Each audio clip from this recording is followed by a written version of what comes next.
सिद्धेभ्यः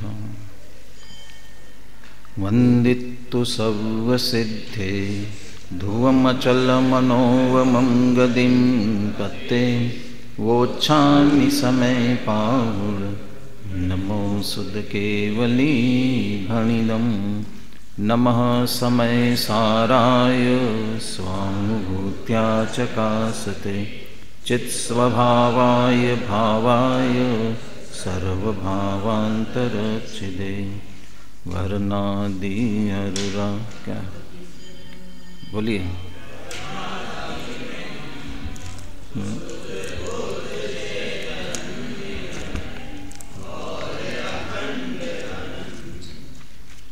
फिर से एक बार।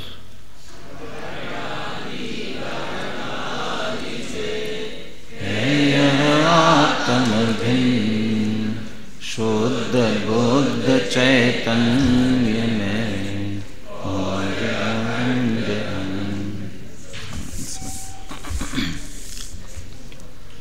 जीव जीव अधिकार का उपसंहार चल रहा है। वर्णादि जीव नहीं है, रागादि भी जीव नहीं है, तो फिर जीव है कौन? इसकी चर्चा 41वें कलश में की थी। अनुष्टुप छोटा सा छंद है, सभी मिलकर एक बार बोलते हैं। बोलिए। अनाद्यनन्तम् अचलं स्वसंवेद्यमिदं स्फुटं जीवः स्वयं तु चैतन्यम् उच्चैश्चकचकायते स्वानुभूति में जो प्रगट अचल अनादि अनंत स्वयं जीव चैतन्य में जगमगात अत्यंत। वह जीव चैतन्यमय है। उसे चैतन्यमय ही क्यों कहते हो? और भी तो गुण उसमें पाए जाते हैं। उन गुणों की चर्चा क्यों नहीं करते? चैतन्यपने की ही चर्चा क्यों करते हैं? इस बात को कहते हुए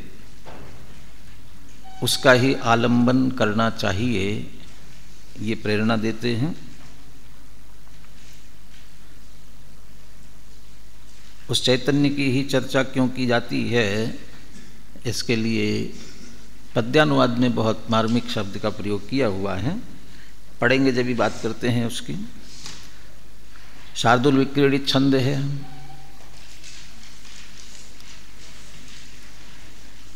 अभी प्रतियोगिताओं में आपको ये बराबर जानकारी मिल रही है।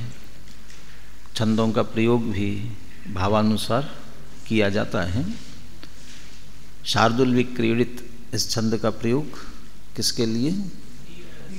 वीर रस के लिए। वीर रस पौरुष का कार्य है, पुरुषार्थ का प्रेरक है। तो यहाँ भी एक तरह से कह रहे हैं कि पुरुषार्थ करना चाहिए जीव को।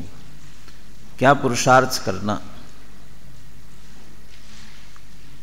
इसी अधिकार के प्रारंभ में अमृतचंद्र आचार्य ने जो प्रारंभ की 5 गाथाएं हैं, उनकी टीका लिखते हुए कहा था, जो आत्मा का स्वरूप नहीं जानते हैं, ऐसे कोई परात्मवादी किसी न किसी पर को आत्मा जानते हैं। क्यों? उसमें कहा था क्योंकि वे आत्मा का जो तात्विक लक्षण है उसे नहीं जान पाते। क्यों नहीं जान पाते? नपुंसकता के कारण। ऐसे ही कहा था, नपुंसकता के कारण, आत्मा का तात्विक लक्षण न जानने के कारण से किसी न किसी पर को आत्मा कहते हैं। तो अब ये कह रहे कि ऐसी नपुंसकता अब तो छोड़ो। अब इतना समझा दिया। पहले कह सकते कि साहब हमारी बुद्धि इतनी नहीं चलती है, हमारी बात समझ में नहीं आती है, हमें तो बात ये समझ में आई, हमने इसलिए ऐसा ही मान लिया है। तो अब कहते हमने समझा दिया तर्क से, युक्ति से, उदाहरण से, आगम से, सब तरह से आपको समझा दिया है। अब अपना पौरुष जागृत करो और जो वह तात्विक लक्षण है, वास्तविक लक्षण है, बस उस लक्षण का अवलंबन करो और आत्म तत्व का निर्णय करो। क्या है वह तात्विक लक्षण और क्यों वही लक्षण है, ये भी स्पष्ट करते हैं। बुलवाता हूँ 42वां कलश। वर्णाद्यै सहितस्तथा विरहितो द्वेधास्त्यजीवो यतो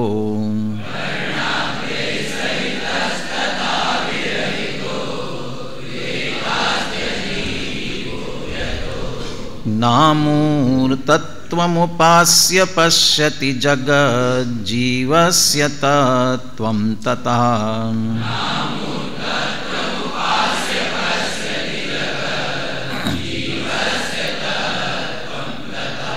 इत्यालोच्य विवेचकै समुचितं नाव्याप्यति व्यापि वा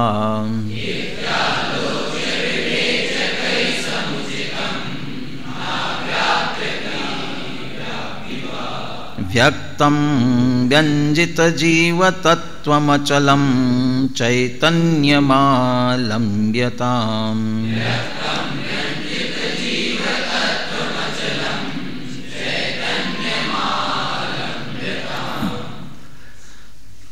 जगत, नीचे की पंक्ति में दूसरी पंक्ति में, जगत जीवस्य तत्वम अमूर्तत्वम उपास्य न पश्यति।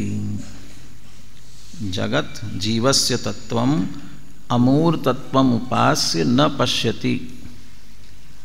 जगत जो है अमूर्त तत्व को लेकर, अमूर्त तत्व को समझकर, अमूर्त तत्व को मान करके जीव के तत्व को, अब जीव ही अपने आप में तत्व है, फिर जीव का तत्व क्या है?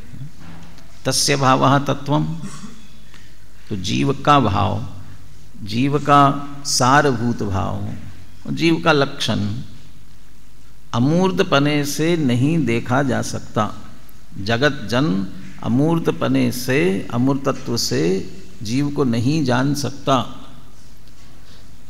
ततः, इसलिए, क्यों नहीं जान सकता, क्या कारण इसमें? वर्णाद्य सहितस तथा विरहितो द्वेधास्त्य अजीवो यतो। अजीव द्रव्य है, यतः, चूंकि अजीव द्रव्य जो है वह द्वेधा अस्ति।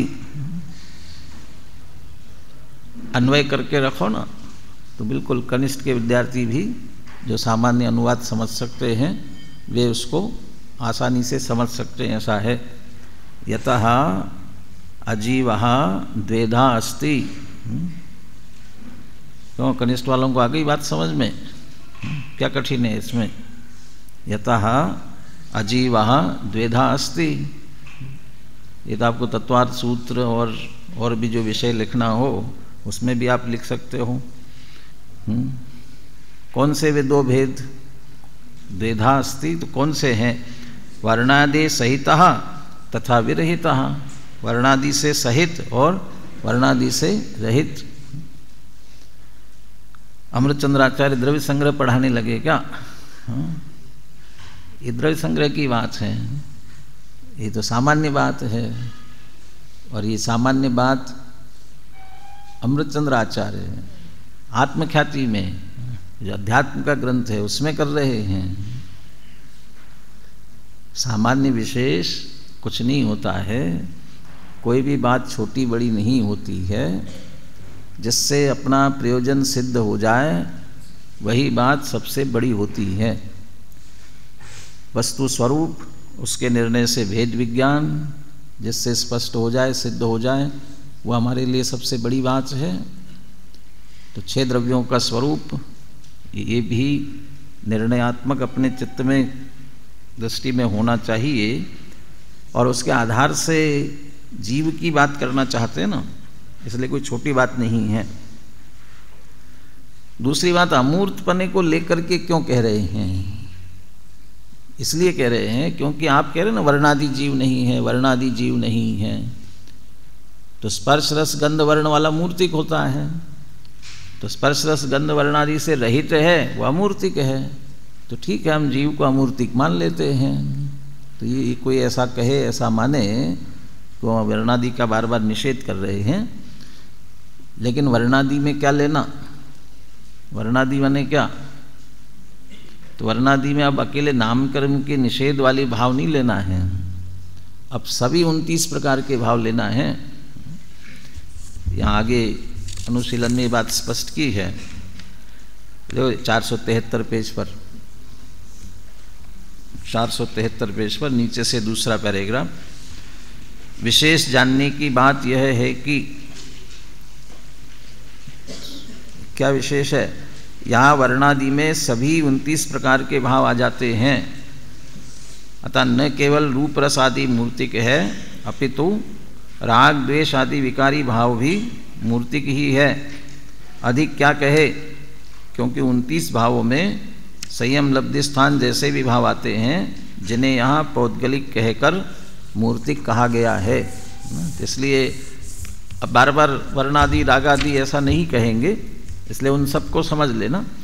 अरे उनसे निषेध से हम अमूर्तिक पने को मान लेंगे जीव, इसलिए नहीं, अमूर्तिक पने से जीव का निर्णय नहीं कर सकते हैं, क्योंकि अमूर्तिक अजीव द्रव्य के दो भेद है। इससे क्या फर्क पड़ा, इससे क्या फर्क पड़ा वो आगे स्पष्ट करते हैं।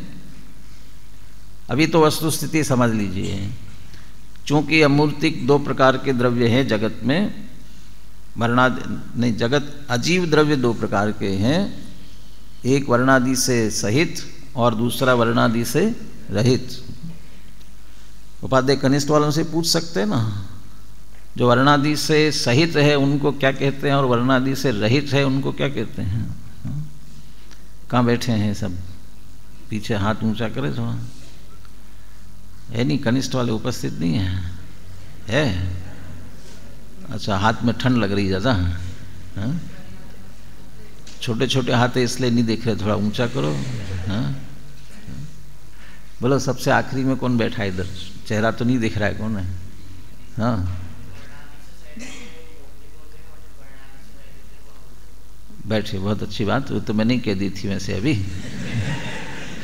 वैसे मुझे पूछना दूसरा प्रश्न था, वे तो जो अजीव 2 प्रकार के हैं ना, उसमें वर्णादि से सहित और वर्णादि से रहित, तो कौन से वर्णादि से सहित है अजीव द्रव्य और कौन से वर्णादि से रहित है? तुमसे आगे हो कौन है? तुम्हारे आगे कौन बैठा है? हाँ, अजीव द्रव्यों में कौन सा द्रव्य, कौन से पूछना चाहिए, कौन से द्रव्य वर्णादि से सहित है और कौन से वर्णादि से रहित है?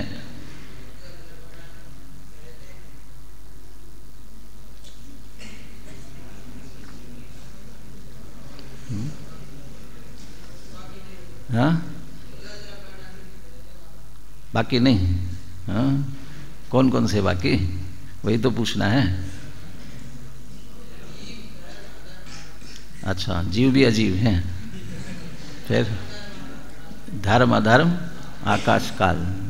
बैठिए, ध्यान तात्कालिक भाषण में आपको बहुत विषय बहुत अच्छी तरह तैयार है, तत्काल उपस्थित हो जाता है, लेकिन वो गिने चुने विद्यार्थियों को, ऐसा नहीं होना चाहिए, सबको तत्काल रहना चाहिए। वो हड़बड़ा गया कि पता नहीं है लेकिन मालूम नहीं था, मालूम नहीं हो तो मालूम रहना चाहिए, ये सभी मूलभूत विषय है। धर्म अधर्म आकाश काल, ये वर्णादि से रहित अजीव द्रव्य, और बाकी नहीं, एक पुद्गल, अकेला पुद्गल जो है वो वर्णादि से सहित है। तत्वार्थ सूत्र के 5वें अध्याय का पहला सूत्र कौन सा है?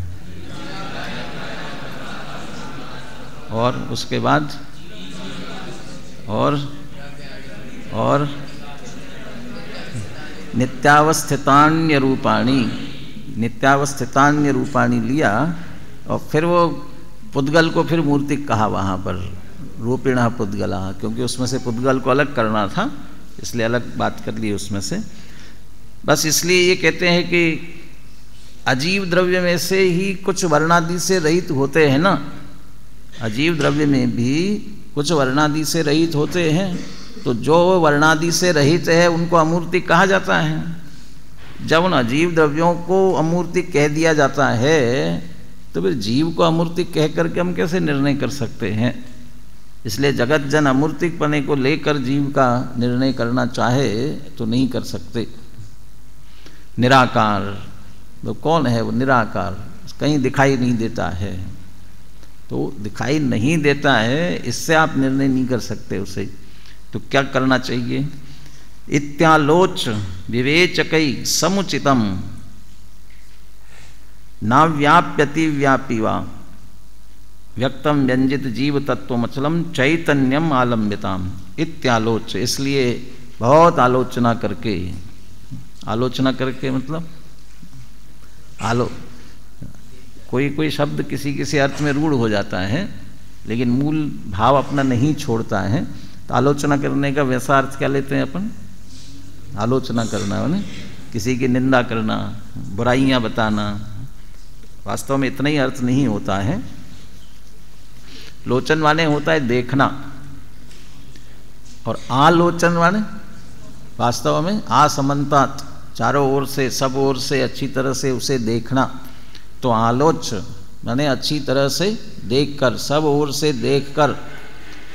अब जीव को देखो सब ओर से, कैसे देखोगे जीव को?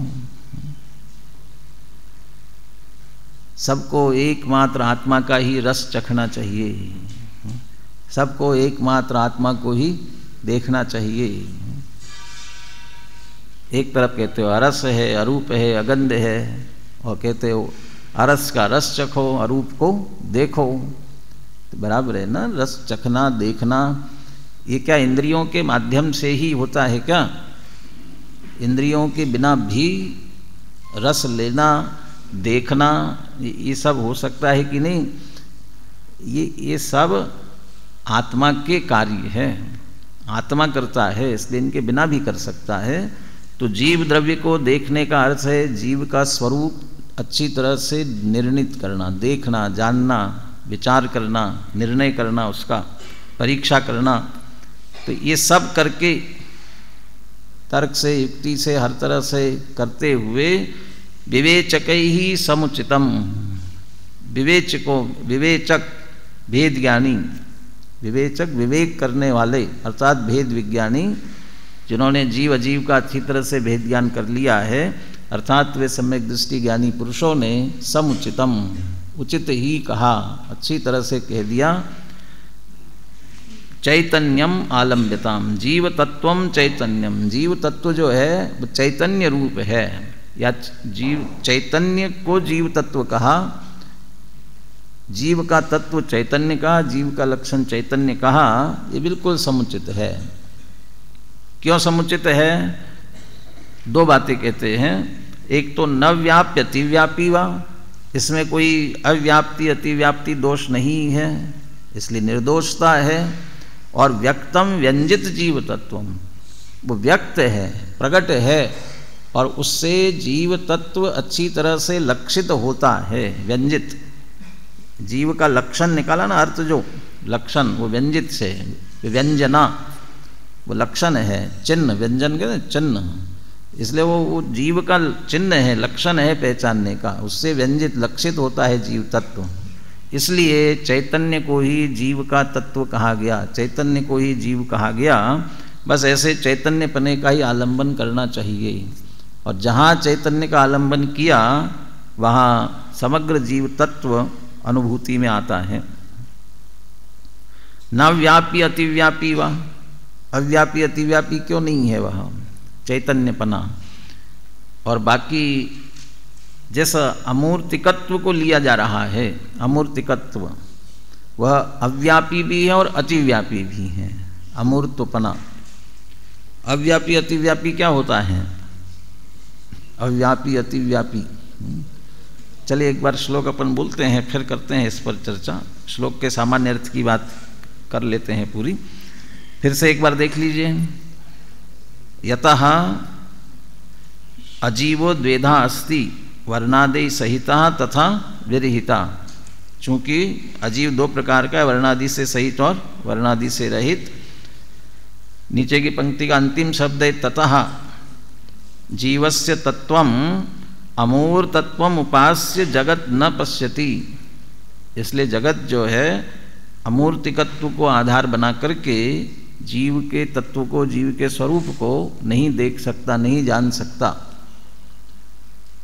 तो कैसे जाना जाए उसे? तो उसे जानने के लिए चैतन्यपना ही आश्रय करने योग्य है। वो कैसा है? इत्यालोच, जब उनसे नहीं हो सकता या अमूर्तिकपने से ले लिया तो और भी जो विशेषण बनाए जाएं उनसे निर्णय नहीं हो सकता।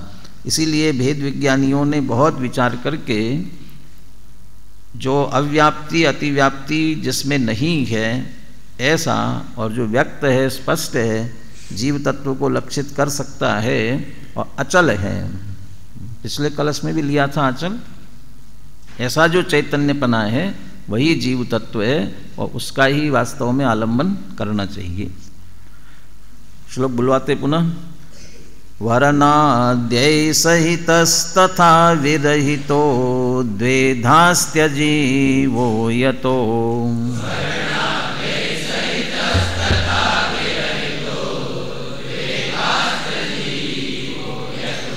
नामूर्तत्वमुपास्य पश्यति जगज्जीवस्य तत्त्वं ततः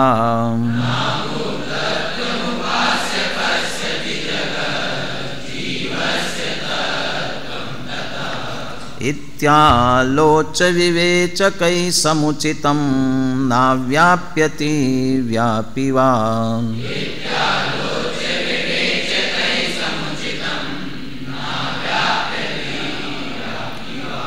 व्यक्तं व्यञ्जितजीवतत्त्वमचलं चैतन्यमालम्ब्यताम्।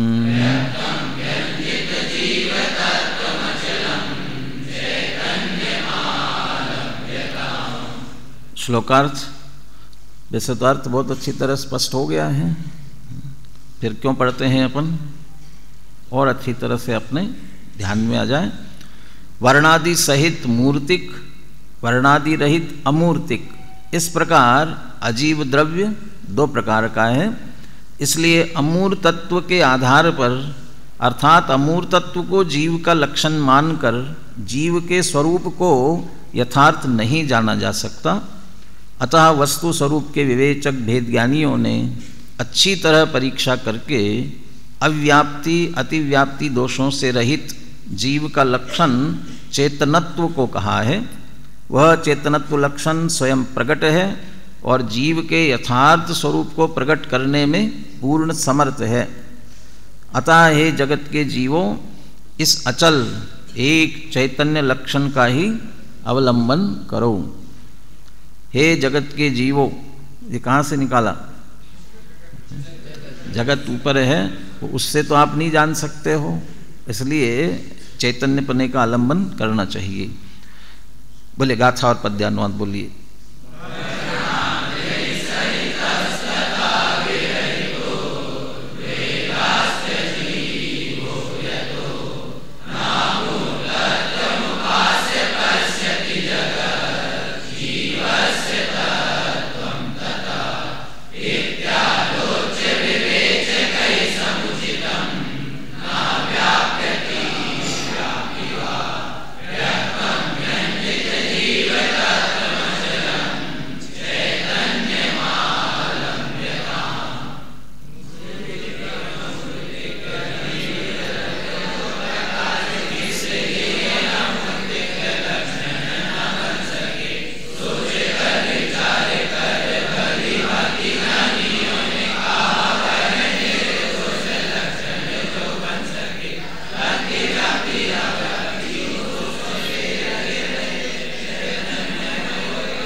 क्या बात है, एक लय में नहीं बोल पाए?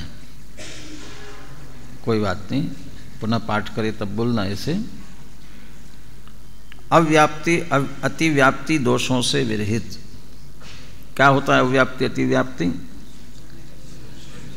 लक्ष्य लक्षण, कोई लक्ष्य का कोई लक्षण बनाया जाए, यदि वह लक्षण लक्ष्य को छोड़कर अलक्ष्य में भी चला जाए, माने जिसका हम लक्षण बना रहे उसके अलावा दूसरों में भी चला जाए, तो क्या हो जाएगा? वह अतिव्याप्ति, उसने अतिक्रम कर लिया। और यदि वह जिसका लक्षण बनाया जा रहा है वो उस सब में, पूरे में होना चाहिए, यदि वह पूरे में नहीं हो तो कौन सा दोष होगा? अव्याप्ति दोष। नीचे मुंडी करके बात नहीं करना चाहिए। मयूर के सीधे पीछे कौन है? सीधे बैठो। हाँ, ऐसे नीचे नीचे करके बात करोगे तो दिखेगा नहीं है? अब मुझे नहीं दिखेगा तो दो जन बहुत अच्छी तरह देख रहे हैं। कौन दो जन? सोनू जी और सोनू वो अपने गोमटेश जी, उनकी नहीं कह रहा हूँ मैं।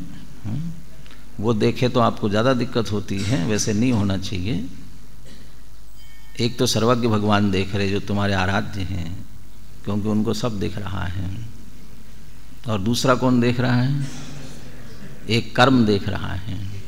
नहीं, स्वयं को तो वो फिर तो स्वयं को देखने में आए तो गलती करेगा क्यों? वो स्वयं को नहीं आता देखने में। कर्म देख रहा है बराबर। हाँ? इसलिए हमसे मत छुपो। हाँ? हमसे छुपोगे तो कोई ज़्यादा लाभ नहीं है। सावधानी रहना चाहिए, इसलिए कह रहे हैं। ये तो कौन से क्लास में हो? वरिष्ठ में तुम्हारी बात चल रही है, अव्याप्ति अतिव्याप्ति। तो एक बार दोहराने में हो जाता तो अच्छा है ना। चलो सुनाओ, देखे लक्षण सुनाओ, संस्कृत में सुनाओ। न्याय दीपिका में पढ़ लिया ना? हाँ, सुनाओ, खड़े हो जाओ।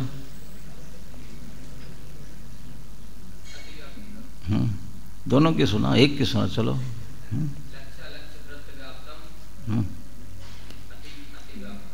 और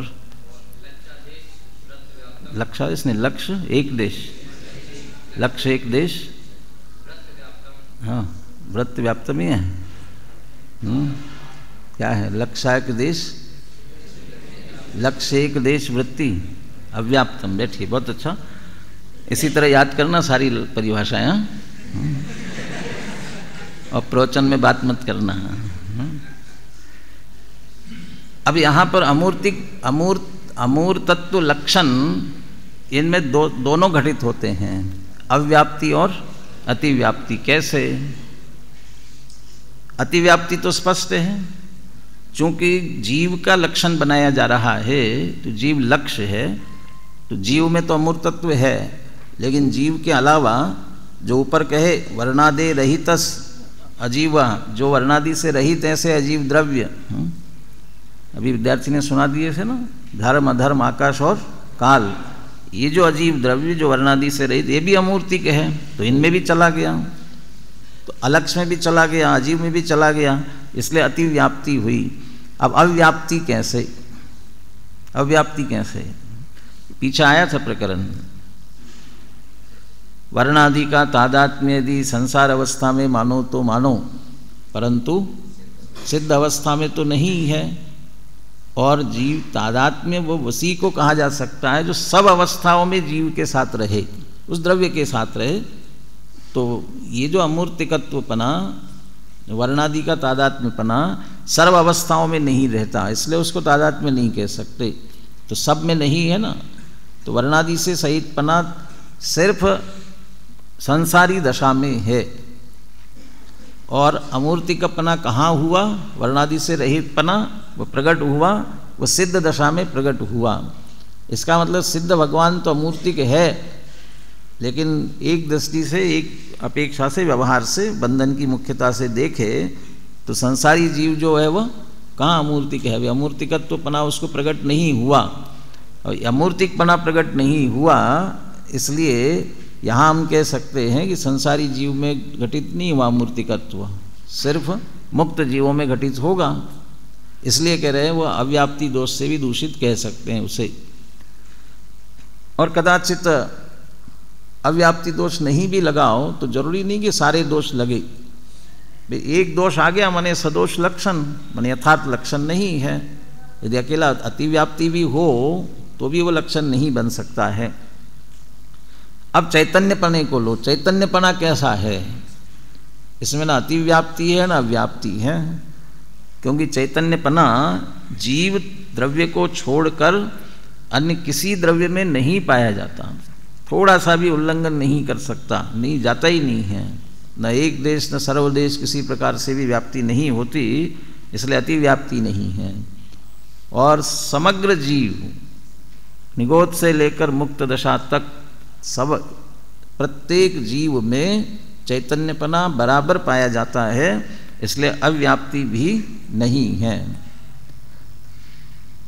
जीव अनेक जीवों की अपेक्षा सब जीवों में और एक जीव की अपेक्षा जीव की सब अवस्थाओं में, निगोद से लेकर मुक्त दशा तक की सब अवस्थाओं में ये चैतन्यपना बराबर व्याप्त होता है।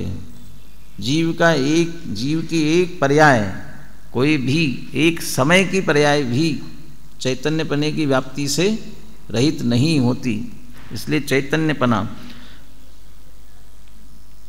प्रवचन सार में ज्ञान की तरफ से बात की ना, वो ज्ञान जो है जितना आत्मा उतना ज्ञान, और वो आत्मा न उससे अधिक है न कम है, दोनों, ज्ञान उससे कम है न अधिक है, बराबर, जितना आत्मा उतना ज्ञान, दोनों ही एक दूसरे से कम अधिक नहीं है बिल्कुल भी। तो चैतन्यपना आत्मा को छोड़कर थोड़ा सा भी बाहर नहीं जा सकता, इसलिए अतिव्याप्ति नहीं हो सकती है। प्रदेशों की अपेक्षा असंख्यात प्रदेश, उस असंख्यात प्रदेश को छोड़ करके एक प्रदेश भी बाहर नहीं जा सकता। मैंने एक जीव की अपेक्षा बात करे तो नहीं जा सकता बाहर, इसलिए अतिव्याप्ति भी नहीं है। और एक पर्याय अनादि अनंत में से छूटती नहीं है, उससे रहित, इसलिए अव्याप्तिपना भी नहीं है। ऐसा इन दोषों से रहित चैतन्य ही एकमात्र उसका लक्षण है, इसलिए उस चैतन्यपने से ही आलंबन लेना चाहिए। पद्यानुवाद में अंत में ये प्रेरणा दी थी, अतः अवलंब लो अविलंब इसका ही, क्योंकि यह भाव ही है जीवन इस जीव का। इस जीव का जीवन, चैतन्यपने का आलंबन क्यों लो? ये जीवन है, मछली जल की रानी है, जीवन उसका। हमारा जीवन क्या है?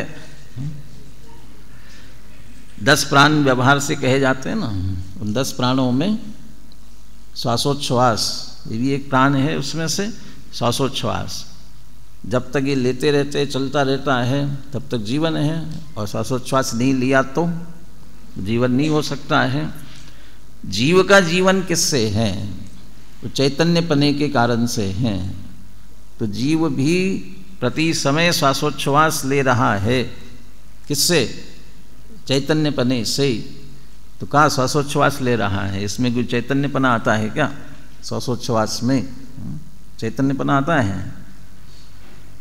उसका उत्पाद ये श्वास है और व्यय ये उच्छ्वास है। ये श्वासोच्छ्वास में उत्पाद व्यय वो चैतन्यपने रूप ही चलता रहता है। ये चैतन्य यही इसका जीवन है। तो इसका अवलंबन लो, तो इसका अवलंबन तो चल ही रहा है ना, तो क्या क्या अवलंबन लेना? और इसका क्या अवलंबन लेना है? हम जिंदा है कि नहीं है? जीवित है कि नहीं? हम सभी जीवित है कि नहीं है? जीवित पक्का? तो और चैतन्य का अवलंबन ले ही रहे हैं, फिर तो जीवित है, तो बिना उसके तो नहीं हो सकते जीवित। इसका मतलब जीवित है तो चैतन्य का अवलंबन ले रहे हैं। लेकिन कुंद कुंद आचार्य कहते हैं कि कहाँ जीवित है? ये सब दिख रहे हैं, ये सब मुर्दा है। अष्टपौड़ में आएगी गाथा, सभी मिथ्या दृष्टि जीवों को उन्होंने कहा ये चलता फिरता शव है, सब मुर्दे हैं। ये क्यों मुर्दे हैं? अपने आप को मानते क्या है? मैं, ऐसा किसको मानते हैं? ये जो है ये शायद 19वीं गाथा की टीका में या 20, 21, 22 की टीका में आएगी बात। तो मृतक कलेवर इसमें कर्ताकर्म अधिकार में है।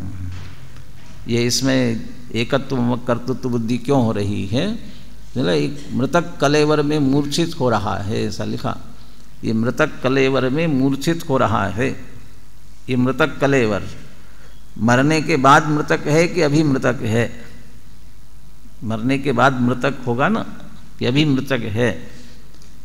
इसमें चैतन्यपना आ गया हो तो ये जीवित हो, जीवंत हो, लेकिन इसमें चैतन्यपना कहाँ आया है? चैतन्यपना तो जीव का जीव में ही रहा और अपना चैतन्यपना लेकर के वो चला जाता है, तब मृतक कहते हैं। लेकिन रहते हुए भी शरीर में चैतन्यत्व कहाँ आया? चैतन्यपना तो जीव का जीव में ही रहा, इसलिए वो उस समय भी वह मृतक ही है। इसलिए मृतक कलेवर, और मृतक कलेवर को शव कहते हैं। जिसमें से जीव निकल गया उसको शव कहते हैं। तो जीव है नहीं तो शव है। और जो इस शरीर को ही यही मैं, यही मैं, यही मैं ऐसा ही समझता है, तो उसने अपने आप को क्या माना?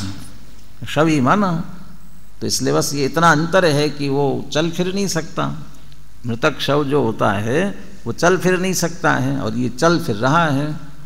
तो जो मिथ्यादृष्टि अज्ञानी, और चूंकि अभी हमारा एकत्व अभी नहीं टूटा हुआ है, तो हम सब भी इसमें ही मान रहे हैं, तो हम इसका आलंबन नहीं ले रहे हैं। तो जीवन कहाँ है?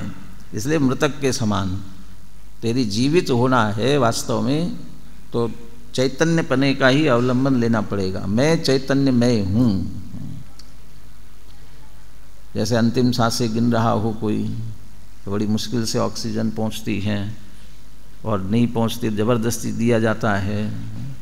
वो ऐसा ही बस वो अंतिम सांसें गिन रहे हैं। मोह, राग, द्वेष, इसका तो बराबर ग्रहण कर रहे हैं, लेकिन चैतन्यपने का ग्रहण नहीं हो रहा है। चैतन्यपने का ग्रहण हो तो धीरे धीरे धीरे जीवन प्रारंभ हो। चौथे गुणस्थान से जीवन वास्तव में प्रारंभ होता है, जीव का जीवन। और परिपूर्ण प्रौढ़ अवस्था, वृद्ध कहो, प्रौढ़ता आ गई, और वृद्ध सिद्ध दशा में जाकर के होता है। सिद्ध दशा में वृद्ध हो गया, तो वृद्ध हो गया माने क्या हो गया? वास्तव में वृद्ध बूढ़ा, वो कैसा अर्थ निकल सकता है पता नहीं। वृद्ध माने वृद्ध हो गया माने जिसके अंग सब शिथिल हो गए, वो वृद्ध। तो वास्तव में वृद्ध होने में तो सभी वृद्धि को प्राप्त हुए ना, तो वृद्धि को प्राप्त हुए, परिपूर्णता को प्राप्त हो गए। तो यहाँ तो सारी शिथिल हो जाते लौकिक में, तो वृद्ध कहलाने में, लेकिन वास्तव में वहाँ परिपूर्णता को प्राप्त हुए हैं। वो सिद्ध दशा पूर्णता है। तो हम भी अपने आप को चैतन्य रूप अनुभवन करें, क्योंकि यही वास्तव में जीव का जीवन है। 5-10 मिनट लेट प्रारंभ किया, इसलिए मैं चाहता हूँ कि इसका बनारसीदास जी का छंद भी अपन पूरा कर लेते हैं।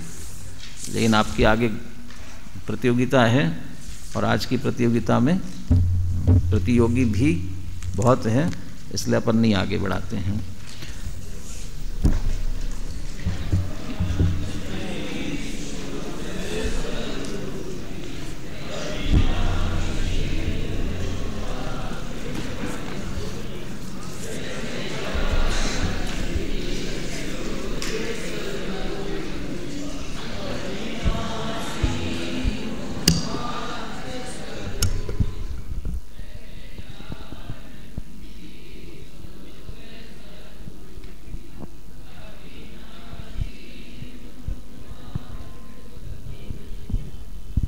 जिनवानी स्तुति के पश्चात यहाँ पर शास्त्रीय वर्ग की भाषण प्रतियोगिता होने वाली है, जिसमें सभी विद्यार्थी तो उपस्थित रहेंगे ही, साथ ही श्रोतागण भी उपस्थित होकर लाभ